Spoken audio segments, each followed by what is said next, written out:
Katika taarifa za awali ambazo zilikuwa zinasema kwamba Josephat Gwajima askofu alikuwa anatafutwa na anasakwa na jeshi la polisi la Tanzania, yeye pamoja na wenzake 9 kwa makosa ya uchochezi kutolewa mchana leo, chama cha Chadema wameweza kudhibitisha kupitia barua yao ya wazi kwamba kuna baadhi ya viongozi ambao walikuwa wametajwa mapema ambao tayari wameshakamatwa na jeshi la polisi la Tanzania. Kwa mujibu wa barua hii ambao wameituma mapema masaa machache yaliyopita, walikuwa wamedhibitisha kukamatwa kwa mkuu ama naibu katibu mkuu wa bara ambaye julikana kama Mheshimiwa Amani Kolugwa, na barua ilikuwa inasomeka kwamba chama cha demokrasia na maendeleo Chadema kinapenda kufahamisha umma kuwa jeshi la polisi mkoa wa Arusha limemkamata naibu katibu mkuu bara Mheshimiwa Amani Kolugwa leo Jumamosi tarehe 8 Novemba mwaka 2025 majira ya asubuhi.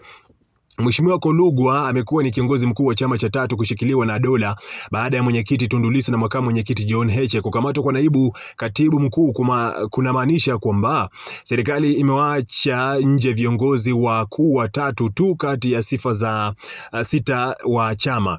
Tunazo taarifa kuwa zoezi hili la kukamata viongozi na wanachama linaendelea mpaka ngazi ya chini na kuwalazimisha kukiri kuwa wameshiriki kuratibu maandamano. Tunaelewa kuwa serikali ina mpango wa kuwakamata na kuwapa kesi ya uhaini viongozi wetu ili chama kikose viongozi wa kukiendesha na kipoteze uelekeo. Tunapenda kuhakikisha wanachama na watu wote wapenda demokrasia, haki na usawa, utawala na sheria kuwa chama chetu kipo pamoja na umma na Watanzania wenye nyakati zote, ziwe na furaha, huzuni, majonzi ama mateso kwenye mapambano ya kudai demokrasia kwenye taifa letu. Sauti ya wengi ni sauti ya Mungu. Giza haijawahi kushinda nuru, kwa pamoja tutashinda.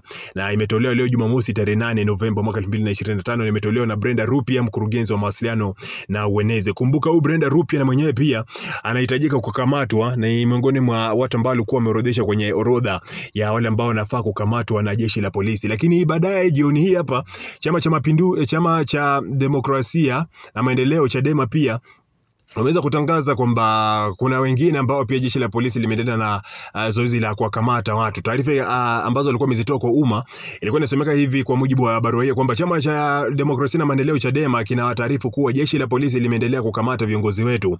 Mchana wa leo wamemkamata Mheshimiwa Godbless Lema, mjumbe wa kamati kuu jijini Arusha, na baadaye jijini Dar es Salaam wakamkamata Mheshimiwa Boniface Jacob, mwenyekiti wa kanda ya Pwani. Kumbuka mapema asubuhi ya leo Jumamosi tarehe 8 Novemba mwaka 2025 jeshi hilo limemkamata naibu katibu mkuu bara Mheshimiwa Amani Kolugwa. Chama kinaendelea kufuatilia kwa karibu mwenendo wa kidemokrasia ama wa kamata ya viongozi, wanachama na wananchi inayoendelea kote nchini, na imetolewa leo Jumamosi tarehe 8 Novemba mwaka 2025 na huyo Brenda Rupia ambaye ni mkurugenzi wa mawasiliano na uenezi katika chama cha demokrasia na maendeleo Chadema. Sasa taarifa ambazo zipo sasa hivi, japokuwa jeshi la polisi sijaona taarifa ambazo jeshi la polisi wameweza kudhibitisha kama wamewakamata hawa, lakini endapo taarifa hizi itatoka Bishu, of course hapa ndio sema ambayo nitakuwa nakupa taarifa zote kwa undani.